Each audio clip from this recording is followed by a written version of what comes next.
Hey guys, Jared Kilpack on site in Project Blueprint. Welcome back. Things have really progressed since our last video. We've got our timber framing out here on the covered porch. The well has been dug in place. We've got the trench so that the plumber can come in and stop our water.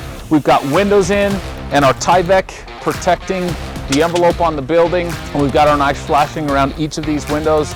As your guys' decisions, we did black windows on the outside and white windows on the inside.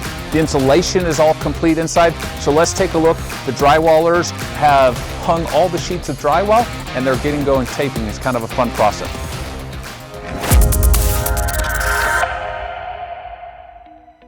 You guys can see we've got the rails put in here. This will support the coverings as we go, so these will be nice and solid as we put the railings in here. We're still kind of debating a little bit with just going with all metal railing, and so if that's the case, these will be removed. The space is looking really big and grand. All of the sheets have been hung in here and the crew's working hard.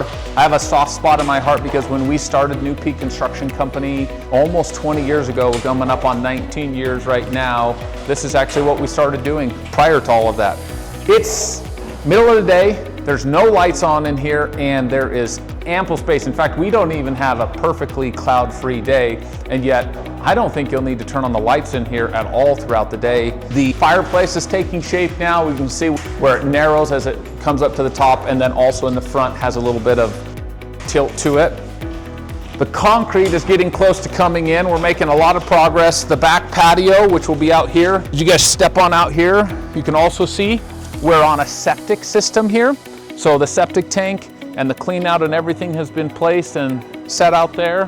Wastewater that comes out of the house will come through, land in this tank, and then there's a distribution box that will head out over into the leach field. The crew will start with taping everything with a taping bazooka. It's a pretty cool little device. It helps them quickly apply. It puts the mud on the backside, allows them to work in inside corners, all the flat sections, while another crew member comes behind and flattens everything out and gets the tape ready for mud. Joe and I started a long time ago actually doing drywall, long before we ever incorporated this, and coming right out of high school, did a lot of taping and texturing.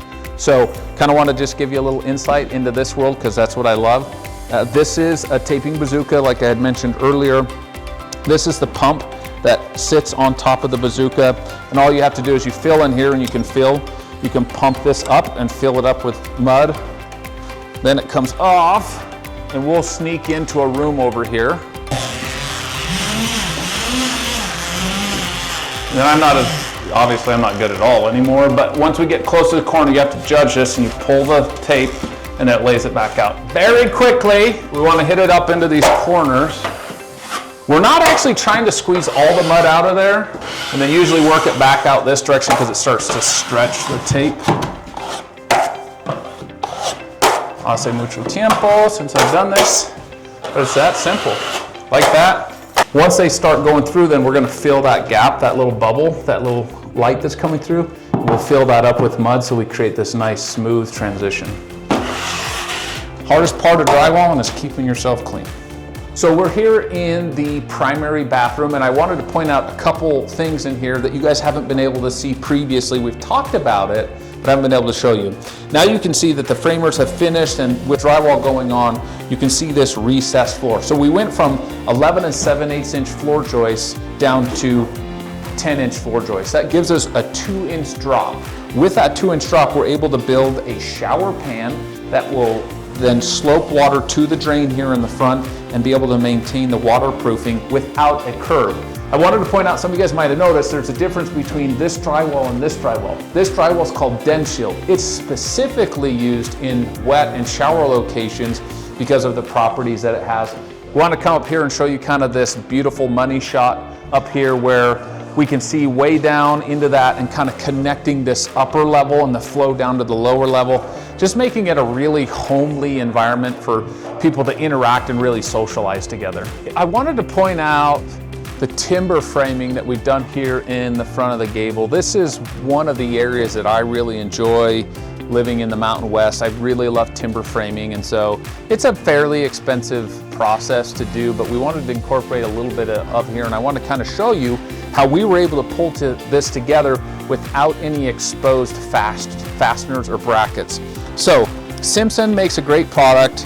It's called CPS7. So essentially what we've got here is we have a piece of all thread E-bar. It's like a bolt, but a big long bolt that is epoxied down into the concrete. The timber is placed on top of this Simpson with that bolt coming through here and then poking up and into the space with some epoxy. So that's how we attach it to the base. We hold it off without any fasteners.